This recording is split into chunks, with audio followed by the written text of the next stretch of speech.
CIST. Une terrible nouvelle qui a été officialisée ce vendredi 18 août, alors qu'il était parti en vacances en Ariège. Le général Jean-Louis Georgelin est décédé dans la soirée après une énorme chute. À quelques jours de ses 75 ans, l'homme qui s'était occupé ces dernières années de la reconstruction de Notre-Dame de Paris, a été honoré par de nombreuses personnalités politiques, dont Emmanuel Macron.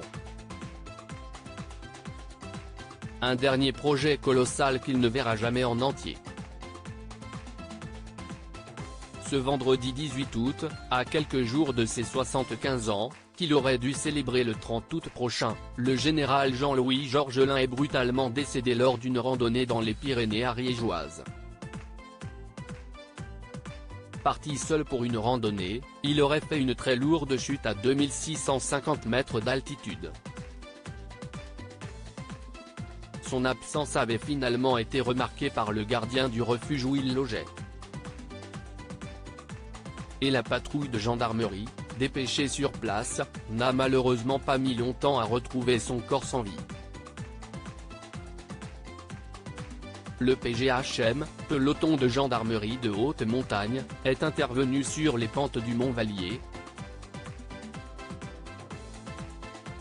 et a découvert le cadavre d'un homme qui a été formellement identifié comme étant le général Georgelin, a indiqué un représentant du parquet de Foix à l'AFP.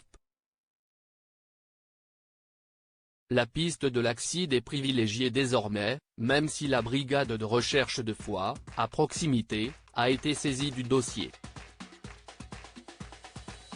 Une triste nouvelle pour cet homme, qui avait fait toute sa carrière à l'état-major de l'armée, avant de devenir grand chancelier de la Légion d'honneur et de présenter notamment la Légion d'honneur à François Hollande le jour de son investiture.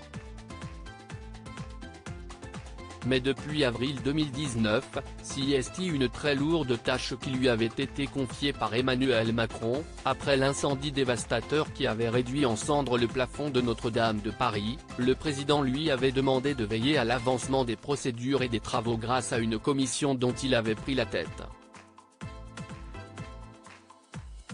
Depuis décembre de la même année, il était également président de l'établissement public chargé de la conservation et de la restauration de la cathédrale.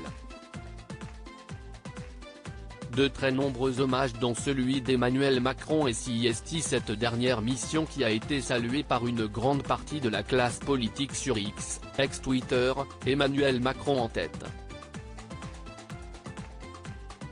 Avec le décès du général Jean-Louis Georgelin, la nation perd l'un de ses grands soldats. La France, un de ses grands serviteurs. Et Notre-Dame, le maître d'œuvre de sa renaissance, a-t-il écrit, rapidement suivi par ses ministres, Sébastien Lecornu, Armée, et Clément Beaune, Transport, qui ont rendu hommage à son engagement. Une vie au service de la France. Jean-Louis Georgelin portait en lui une certaine idée de la loyauté et de l'engagement. Il ne verra pas Notre-Dame rebâtie, son dernier projet. La France perd un grand serviteur. L'armée perd un grand général, a notamment tweeté le premier, alors que le second a évoqué sa droiture.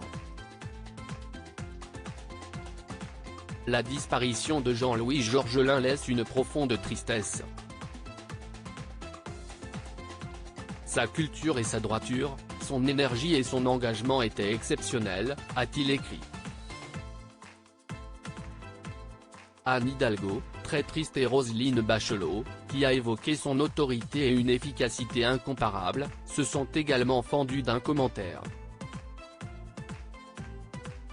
La messe dominicale de Saint-Germain-l'Auxerrois, dimanche à Paris, sera célébrée à l'intention du général Georgelin, a annoncé samedi à l'AFP l'archevêque de Paris, Laurent Ulrich, après la mort du chef d'orchestre de la reconstruction de Notre-Dame.